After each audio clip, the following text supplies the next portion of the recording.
दोस्तों स्वागत है आपका मार्वल की latest I movie fantastic four the first steps में। कहानी की शुरुआत होती है रीड रिचर्ड और उसकी बीवी सू स्टॉर्म से, जहां सू को अभी अभी पता लगा कि वो प्रेग्नेंट है। रीड और सू प्रेगनेंसी के लिए ट्राई कर करके हार मान चुके थे और इसीलिए ये खबर उनके लिए बहुत ही खुशी वाली थी। पर रीड सोच में पड़ गया कि कहीं हमारा ये बच्चा भी हमारी तरह स्पेशल पावर्स वाला ना हो। तो हमारे सामने आता है कि 4 साल पहले रीड का बेस्ट फ्रेंड बेन और सू का भाई जॉनी स्पेस में एक्सप्लोरेशन के लिए गए थे, पर वहां उनकी शिप एक कॉस्मिक स्टॉर्म के साथ टकरा गई, जिसने उनके शरीर को पूरी तरह बदल दिया। उन लोगों को सुपर पावर्स मिल गए। बेन की बॉडी रॉक जैसी बन गई थी, जॉनी का पूरा शरीर आग जैसा बन गया, उसे लोग ह्यूमन टॉर्च कहने लगे। रीड की बॉडी रबड़ जैसी स्ट्रेच हो जाती थी, तो सू इनविजिबल होने के साथ साथ फोर्स फील्ड क्रिएट कर सकती है। उनकी टीम का नाम पड़ा फैंटास्टिक फोर। उन लोगों ने दुनिया को कई खतरों से बचाया। रीड एक बहुत ही इंटेलिजेंट साइंटिस्ट था, तो सू पॉलिटिकली सारी कंट्रीज को साथ ला दुनिया में शांति लाने की कोशिश कर रही है। उसने अंडरग्राउंड वर्ल्ड के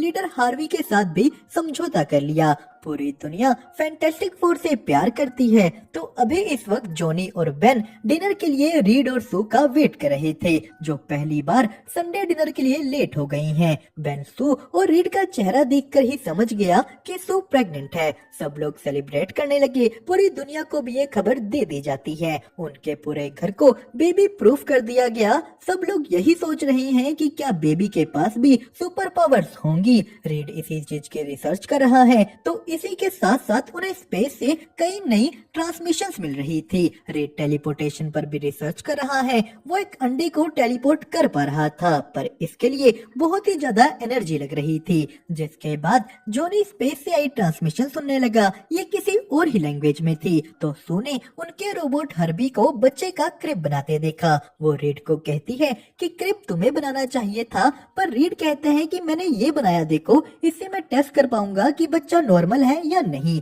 तो सू इन टेस्ट से तंग आ चुकी थी कि हमने बहुत टेस्ट कर लिए, बच्चा नॉर्मल है। वो यहाँ अपनी बॉडी को हल्का सा इनविजिबल कर रीड को उनका बेबी दिखाती है, जो बिल्कुल ही नॉर्मल नजर आ रहा था। जिसी के साथ रीड ने आसपास के सभी छोटे मोटे क्रिमिनल्स को भी अरेस्ट करवा दिया। वो पूरी दुनिया को ही बेबी प्रूफ करने में लग गया था। पर तभी स्पेस से उनकी तरफ कोई आया। जॉनी पास जाकर देखता है तो ये एक औरत थी। इस सिल्वर सर्फर ने टाइम स्क्वायर के सामने जा फैंटास्टिक फोर से पूछा कि क्या तुम लोग इस प्लेनेट के प्रोटेक्टर्स हो। सू ने कहा हाँ। तो सिल्वर सर्फर बताती है कि तुम्हारा ये प्लेनेट जल्द ही खत्म हो जाएगा, तुम्हारे प्लेनेट को गैलेक्टस कंज्यूम कर जाएंगे, तो जितने दिन तुम्हारे पास बचे हैं उन्हें खुशी से जी लो। जो सुन जॉनी सिल्वर सर्फर के पीछे गया। वो उसका बोर्ड पकड़ लेता है। सिल्वर सर्फर उसे किसी और लैंग्वेज में कुछ बोलकर निकल गई। जिसके बाद रीड अपनी रिसर्च में लग जाता है। उसने देखा कि स्पेस में से कई प्लैनेट्स खत्म हो चुके हैं और उन सभी प्लैनेट्स में वो सिल्वर सर्फर जा चुकी थी। रीड कहता है कि इससे पहले गैलेक्टस यहाँ पहुँचे, हमें उस तक पहुँच जाना चाहिए। तो जॉनी कहता है कि उस लड़की ने मुझसे बात करी थी, वो बहुत ही काइंड तरीके से कुछ बोल रही थी, वो मेरे चेहरे के सामने थी। सबको पता चल गया कि जॉनी को वो लड़की पसंद आ गई है। तो जॉनी ने सू को बताया कि इन स्पेस से आई ट्रांसमिशंस में से एक ट्रांसमिशन बिल्कुल सिल्वर सर्फर की लैंग्वेज की तरह है। जिसके बाद रीड जॉनी को उनके नए सूट्स दिखाता है। इन सूट्स के साथ जॉनी स्पेस में भी थोड़ी देर के लिए ह्यूमन टॉर्च बन पाएगा। फैंटास्टिक फोर की टीम फिर से एक बार स्पेस की ओर निकल गई। वो लोग हाईटेक टेक्नोलॉजी की मदद से बहुत ही फार स्पेस में ट्रेवल कर पा रहे थे। सिल्वर सर्फर के हीट सिग्नल्स ट्रैक करते हुए वो लोग एक प्लेनेट के पास पहुंचे और उनकी आंखों के सामने ही ये प्लेनेट तबाह होने लगा। वो इस प्लेनेट के और करीब जाते हैं। सू ने अपनी पावर से शिप को इनविजिबल कर दिया। उन लोगों की आंखों के सामने ही प्लेनेट खत्म हो जाता है। उन लोगों को भी गैलेक्टस ने देख लिया। उनकी शिप गैलेक्टस की शिप की ओर जाने लगी। सिल्वर सर्फर शिप के अंदर आकर कहती है कि गैलेक्टस तुम सबको मिलना चाहते हैं, तुम्हें यहाँ नहीं आना चाहिए था। तो फैंटास्टिक फोर सिल्वर सर्फर के पीछे पीछे गैलेक्टस की ओर गए। जॉनी सिल्वर सर्फर से पूछता है कि तुमने मुझे उस दिन क्या कहा था। सिल्वर सर्फर बताती है कि वो एक ब्लेसिंग थी कि अपनों के साथ मरो। जिसके बाद वो सभी गैलेक्टस के सामने पहुंचते हैं। गैलेक्टस एक बहुत ही ह्यूज कॉस्मिक एंटिटी थी। थी जिसे अपनी भूख मिटाने के लिए प्लैनेट्स को खाना होता है। फैंटास्टिक फोर उसे देखते ही रह गए। गैलेक्टस उनसे पूछता है कि क्या तुम इतनी दूर मुझसे यहाँ भीख मांगने आए हो? रेड कहता है हम बात करने आए हैं, जिस पर गैलेक्टस ने कहा कि मैं तुम्हारी दुनिया को बख्श दूंगा, पर मुझे उसके बदले तुम्हारा बच्चा चाहिए। वो एक बहुत ही ज्यादा पावरफुल बीइंग है जो मेरी जगह लेकर मुझे आजाद कर देगा। रेड बोलने लगा नहीं, वो नॉर्मल है, जिस पर गैलेक्टस ने अपनी पावर्स का यूज किया और सू को दर्द होने लगा। उसका बच्चा जन्म लेने वाला था तो जॉनी गैलेक्टस पर हमला कर देता है। वो सभी भागने की कोशिश करने लगे। जॉनी ज्यादा देर तक स्पेस में ह्यूमन टॉर्च नहीं बना रह सकता था। सू अपनी पावर्स का यूज कर सिल्वर सर्फर को दूर फेंकती है। किसी तरह वो लोग अपनी शिप पर पहुंचे, पर सिल्वर सर्फर उनके पीछे ही थी। वो एक बार तो सू के बच्चे तक पहुंच गई, पर वो लोग भागते हैं। सू ने जॉनी को कहा कि उसे मार डालो, वो तुम्हारी नेफ्यू के पीछे है। जॉनी ने सिल्वर सर्फर पर बीम शूट की। सिल्वर सर्फर उनसे बच रही थी। रेड ने स्पेसशिप में एक ब्लैक होल के कोऑर्डिनेट्स डाले। वो लोग एक ब्लैक होल के पास पहुंच जाते हैं। रेड बोला हमें ब्लैक होल के करीब जाना होगा ताकि वो भी हमारे पीछे आए। अब ये चीज बहुत ही ज्यादा रिस्की थी। रेड ने कहा सू हमारी शिप को इनविजिबल कर दो। सू उनकी शिप को इनविजिबल करती है। उनकी शिप का आधा पार्ट सिल्वर सर्फर के सामने ही ब्लैक होल के पास जा ब्लास्ट हो गया।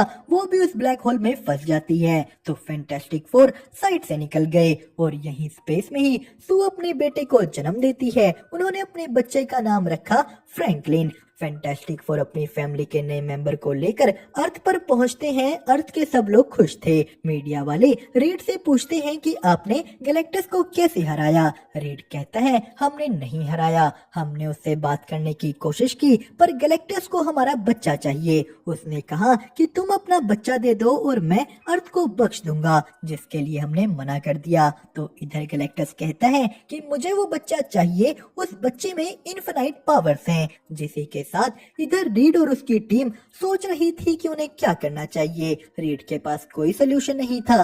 गैलेक्टस उनकी इमेजिनेशन से भी ज्यादा ताकतवर है। रीड डर रहा था कि पहली बार मेरे पास किसी चीज का सोल्यूशन नहीं है। तो जॉनी ने सू को सिल्वर सर्फर और उसकी कन्वर्सेशन की रिकॉर्डिंग दिखाई। वो कहता है कि अब मेरे पास एक लाइन का मतलब है, मतलब मैं बाकी मैसेज को भी डिकोड कर सकता हूँ। तो इसी के साथ पूरी धरती डरी हुई थी। लोग फैंटास्टिक फोर के खिलाफ हो गए हैं कि क्या वो अपना बच्चा नहीं दे सकते। उनकी बिल्डिंग के बाहर लोगों की भीड़ लग गई थी। रेड कहता है कि लोग हमसे नफरत कर रहे हैं और वो सही भी हैं, क्योंकि हमारे पास कोई प्लान नहीं है। उनको इस टाइम बस इस चीज का एक ही सोल्यूशन दिख रहा है। जो सुन सू गुस्सा हो गई कि तुम क्या बोल रहे हो। वो रोते फ्रैंकलिन को चुप कराती है। सू ने कहा कि मुझे पता है कि तुम्हारे दिमाग में क्या चल रहा है।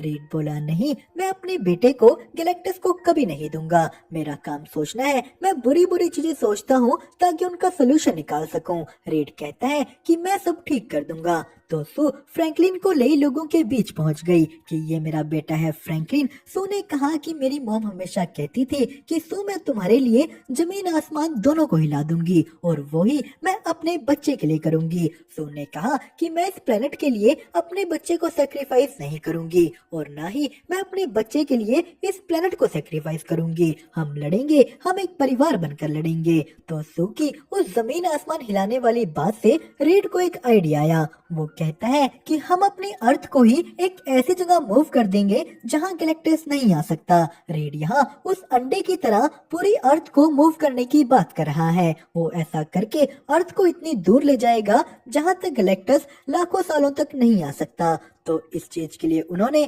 पूरी अर्थ में बड़े बड़े टावर्स बनाने शुरू कर दिए। उन्हें ये काम करने के लिए बहुत ज्यादा एनर्जी चाहिए थी। तो पूरी दुनिया में एनर्जी सेव करने के लिए लॉकडाउन लगने शुरू हो गए। जिसी के साथ रीड फ्रैंकलिन से बात करने लगा कि मैं तुम्हारे बारे कुछ नहीं जानता और अब मैं जानने की कोशिश भी नहीं करूंगा। तुम खुद ही मुझे सब बता देना। इधर जॉनी सिल्वर सर्फर की लैंग्वेज डिकोड करने में लगा था। तो पूरे अर्थ को मूव करने का दिन आ गया। वो लोग सभी टावर्स को ऑन कर देते हैं। काउंटडाउन शुरू हुआ, पर तभी वहाँ एंट्री हो जाती है सिल्वर सर्फर की। उसने एक एक कर सभी टावर डिस्ट्रॉय करने शुरू कर दिए, यानी फैंटास्टिक फोर का मिशन खराब हो गया। तो जॉनी सिल्वर सर्फर का सामना करता है। उसने सारी जगह उसकी लैंग्वेज के मैसेज चला दिए। इस मैसेज में सिल्वर सर्फर का नाम लिया जा रहा था शालाबाल।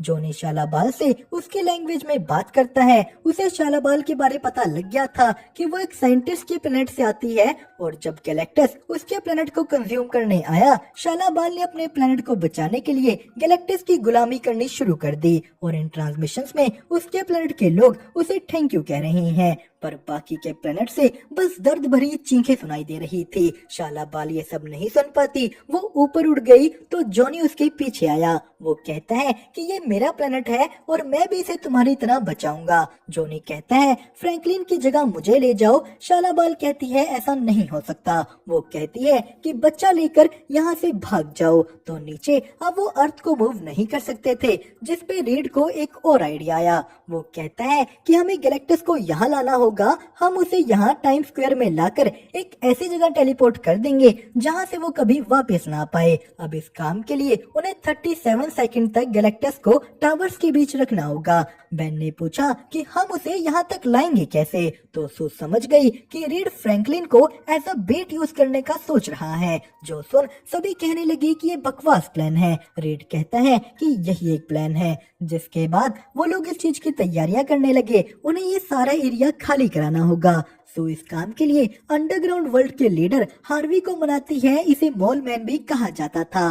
सो ने उसे मनाया कि पूरी अर्थ खतरे में है, थोड़े टाइम के लिए तुम्हें सरफेस के लोगों को अंडरग्राउंड जगह देनी होगी। सब लोग धीरे धीरे नीचे जाने लगे तो गैलेक्टस धरती के करीब आ गया। रीड और सू फ्रैंकलिन को टाइम स्क्वायर के बीच रख देते हैं। गैलेक्टस अपनी शिप से उतर न्यूयॉर्क पहुंचा। वो यहाँ मिट्टी की खुशबू तक लेता है। उसने स्कैन करके फ्रैंकलिन को ढूंढ लिया। गैलेक्टस न्यूयॉर्क की सड़कों से होते हुए टाइम स्क्वायर पहुंचा, पर तभी जॉनी उसकी आंखों पर हमला कर देता है। वो फ्रैंकलिन को वापस उनके घर रखाया। रे टेलीपोर्टेशन ऑन करने को तैयार था, पर गैलेक्टस टावर्स के बीच कदम नहीं रखता। वो पीछे हट गया। उसने फ्रैंकलिन को फैंटास्टिक फोर की बिल्डिंग में देख लिया। वो उसकी ओर बढ़ जाता है, जिस पर फैंटास्टिक फोर मिलकर गैलेक्टस को रोकने की कोशिश करते हैं, पर उनके सारे वार नाकाम साबित हुए। गैलेक्टस ने बेन को स्पेस में फेंक दिया। जॉनी उसको बचाने जाता है तो गैलेक्टस ने सो की कार को भी हाथ मार फेंक दिया। रेड जब गैलेक्टस पर हमला करने गया,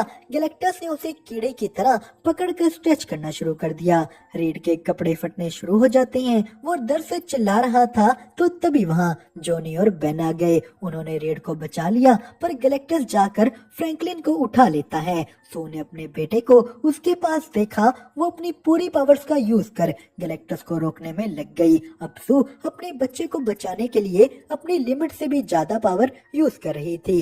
वो गैलेक्टस को धकेल कर टाइम स्क्वायर के बीच ले आती है। रेड सू को रुकने को कह रहा था। सू ने कहा मेरे बच्चे को बचाओ। उसे अपने बेटे के आगे कुछ नहीं दिख रहा। बेन एक बिल्डिंग तोड़ गैलेक्टस का बैलेंस बिगाड़ता है। जॉनी ने मशीन ऑन की तो रीड फ्रैंकलिन को बचाता है। सू ने अपनी पूरी ताकत लगा डाली। वो मरने वाली थी, पर अभी भी गैलेक्टस टेलीपोर्ट नहीं हुआ, जिस पर जॉनी अपने आप को सेक्रीफाइस करने वाला था, पर शालाबाल उसकी जगह ले गैलेक्टस को धक्का मार उसके साथ टेलीपोर्ट हो गई। तो सब लोग भागकर सू के पास गए। वो मर चुकी है। रेड ने उसे सीपीआर देने की कोशिश की, कुछ भी काम नहीं करता। बेन रेड को रोकता है कि कोई फायदा नहीं। फ्रैंकलिन भी रोने लगा। रेड उसे सू के ऊपर बिठा देता है तो यही हमारे सामने आई फ्रैंकलिन की पावर्स। उसने सू को वापस जिंदा कर दिया। सू हिलने लगी, उसकी सांसें दोबारा चलने लगी। जो देख फ्रैंकलिन क्लैप करने लगा और इसी के साथ हमारी इस कहानी को